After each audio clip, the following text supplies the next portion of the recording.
by Deborah J. Reeves. I wrote this book, and all rights to both the book and to my presentation of it are reserved. We're on chapter 90 and your chair is ready. The previous editions or chapters are on YouTube.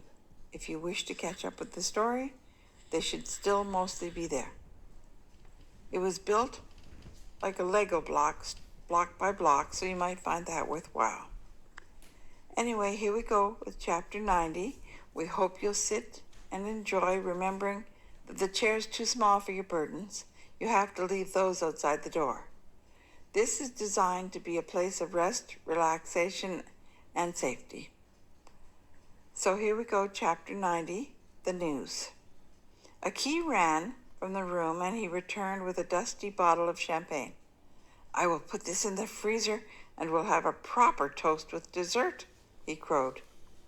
Sorry, everybody, I have to call my parents, Bertie said, running from the room.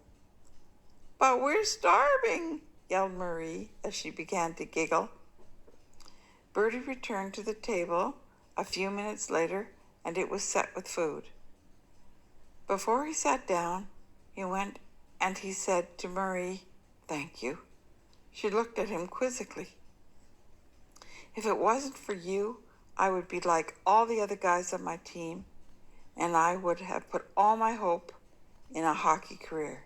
And now where would I be?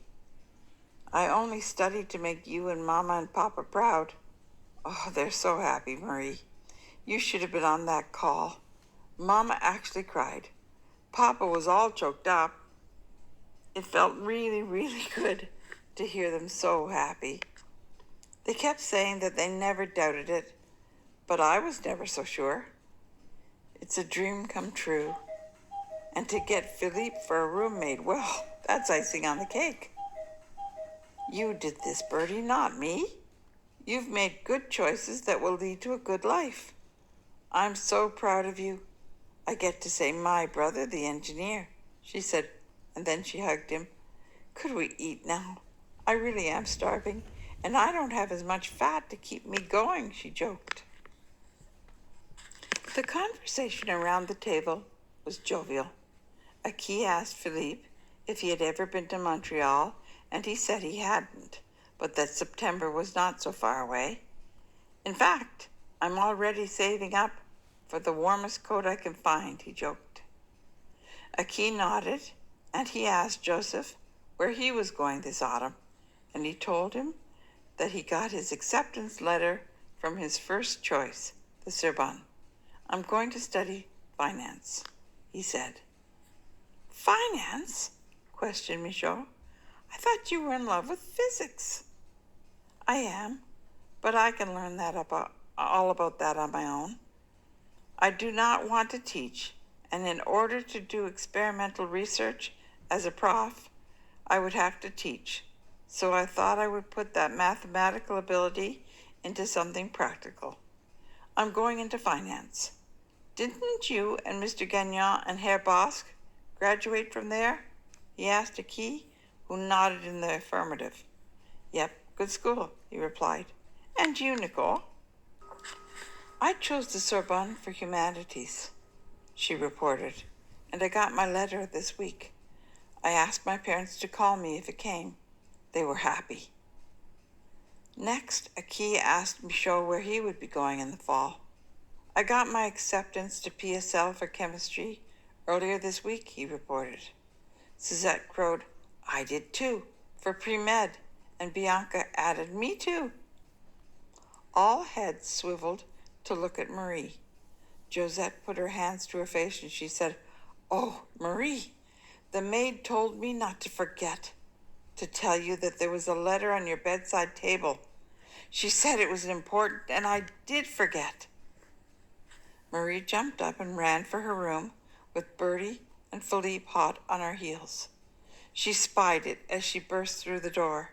She jumped onto her bed and she tore the letter open as though in one motion. She pulled out the paper and she started to cry. I got in. Of course you did, said Philippe. There was never any doubt. And he rushed forward and he hugged her. and Bertie stood and smiled. "Better call Mama," Bertie said when Philippe put her down. Marie ran to Uncle Iqui's study, and Bertie and Philippe ran back to the dining room to tell everyone that Marie would be a few minutes because she was calling her parents. With big, broad smiles, Philippe and Bertie said, "Our lips are sealed." After Marie's call to her parents, she ran into the dining room and straight to Iqui's chair, and she hugged him from behind. I got in, she said into his ear. The whole room cheered, and Philippe said it was a foregone conclusion, with a grin that was a mile wide.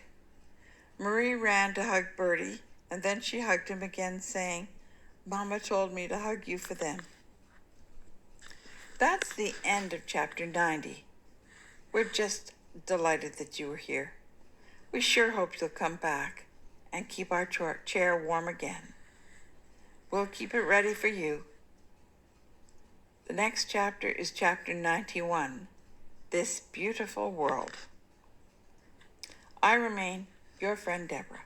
Bye-bye.